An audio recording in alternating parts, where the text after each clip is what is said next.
The California Gold Rush introduced this denomination. But I want to spend all of our time looking at the coin and then talking about it. So let's just go straight to it. At this time in history, remember 1849, the California Gold Rush? We now have a precious metal where we were, well, way under what was necessary. At that time in history, we had a $2.50, a $5, and a $10 gold piece. Well, once we found gold and we had gold available now to use as a coin in circulation, we introduced a brand new one, the $1 gold piece. And the primary reason here is we didn't have enough silver to have a silver dollar. Remember, the Morgan dollar didn't start until 1878. There were many years in the early 1800s we didn't even have a silver dollar. So the idea was wonderful. Let's make an affordable gold coin that the average citizen might be able to use. Because at that time, again, this is the 1850s. What was a dollar? What was $2.50, $5, and $10? That might be a monthly wage for someone. So making a $1 gold piece was logical, and it was heavily used. Well, tonight we have the first design, which is known as the Liberty design. It was made from 1849 to 1854, and then they changed over to the Indian Princess design. Very simple, very clean, and here you go. Liberty with the stars, and on the reverse, the wreath, the big one, and then the year 1853 here. So I got to talk to you about a small story. The last show I was at. And one of you came up and spent about 5 minutes chatting and said, I just found a $1 gold piece. Why I'm talking about it in this segment.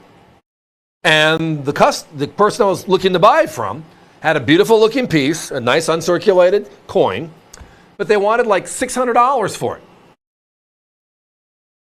And the person said, I told them, they're selling this on TV for $399. You're $200 more than they are. His answer was, you should go buy it at AVC then. And he called me that following Monday, and he did. Difference is, we're here for 5 hours. We're going to go through 50 plus products. Our whole deal from day one, going back 15 years ago, here on AVC, has been buy coin, sell coin, right? We're not bashful about it. We want to do thousands of transactions, not just one to pay for my table at the show, and I'm okay. Never has been. So it really fits on this one because it's something recent in the last 30 days, and I just thought it was unique. Well, then buy it on AVC. Okay. It's all about finding the rarity. The other part of this coin that makes it complicated today, just finding it, is what? Well, this coin was made prior to the Civil War. Finding anything, precious metal, copper, silver, or gold, almost impossible. And it's primarily because both sides, the North and the South, needed financing for their own respective war efforts, right? So whether it was North, South, indifferent, it didn't matter. It meant that they were taking this and they were using the bullion, the gold, to help do what they needed to do. So when they say pre-Civil War, it just means they're outright telling you that, yeah, the mintage might say 18,000. The mintage might say 100,000. The bottom line is try finding two of them. And that's where the big disparity and the numbers all change in all the guidebooks. They're just not easy to find. Well, we're thrilled to have them here tonight. We have 1 year available. Unfortunately, I wish I had a few more years. It's 1853. The key is uncirculated. The key is $399. They are presented, yes, as you see them on your screen, in the beautiful airtight with the presentation pouch. That way they can be stored as it works for you. The $1 gold is the smallest gold denomination ever released by the U.S. Mint. The standard up until this coin was the 2.5, 5, and 10. The other denomination they added in 1849.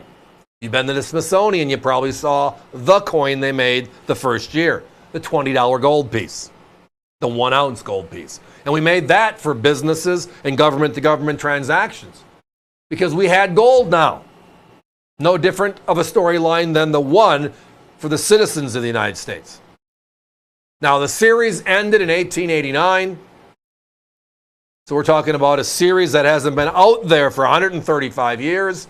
It's known as one of the obsoletes. There are many obsoletes from the 1800s. Half cent, large cent, 3 cent silver, 3 cent nickel, 2 cent piece, half dime, 20 cent piece, and the $1 gold piece.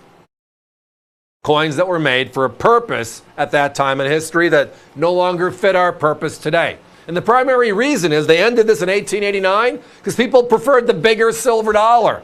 The Morgan dollar was now out on all coasts, East Coast, West Coast, southern part of the country for our westward expansion, New Orleans. We had a mint there now. And it just made sense to just use the silver from the largest silver find ever, the Comstock lode, which is also a byproduct of the California gold rush.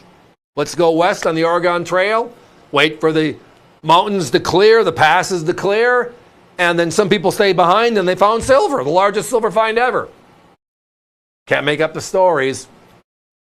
The men and women that made us, that worked through all this time frame. Yeah, some great stories. Great series on a lot of the channels these days as well. But stay with us here on this channel while we're talking coins tonight.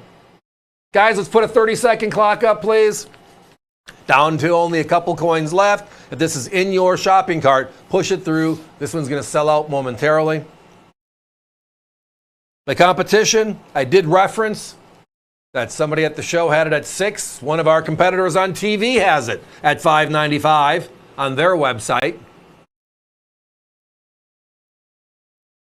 Tonight we have it at $399.95. Talk about a great piece of American history. A coin that, think about it, 170 years old. And it looks as gorgeous as it was the day it was minted at the Philadelphia Mint. This one's special.